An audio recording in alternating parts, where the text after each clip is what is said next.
Hello, my name is Sue Brayne and today I want to talk to you about the Death Cafe movement. Death cafes are a safe and confidential place for anyone to come and talk about end of life and death and dying in any way they want to, over an obligatory cup of tea and piece of cake.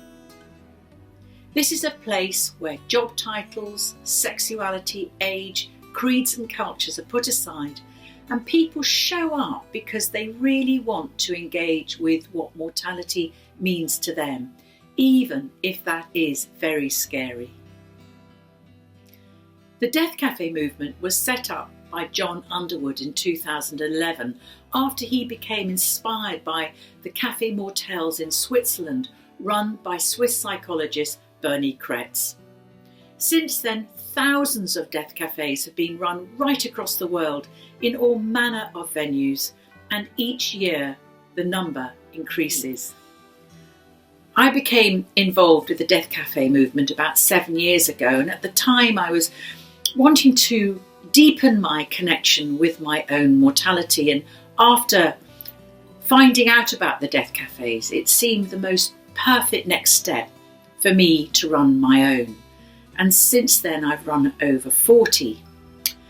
And I'm consistently amazed and touched by the depth and breadth and honesty of the conversations that take place.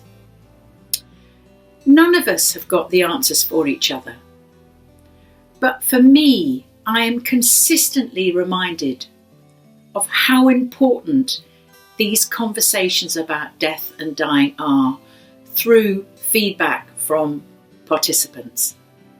In the vast majority of cases, the consistent message is, I feel so much better now I have talked about death and dying with other people also willing to do the same.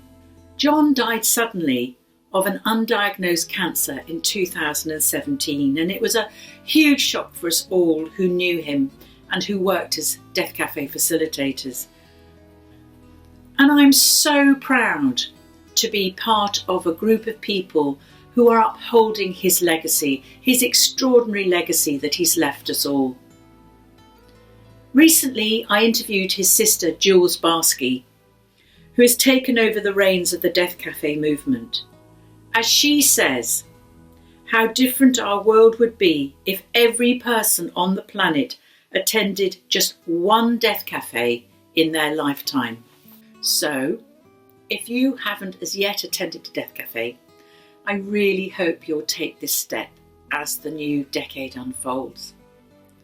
Coming together and talking about what really matters with each other helps us to support each other and to really accept and absorb that life is finite, and that's okay, even when it isn't.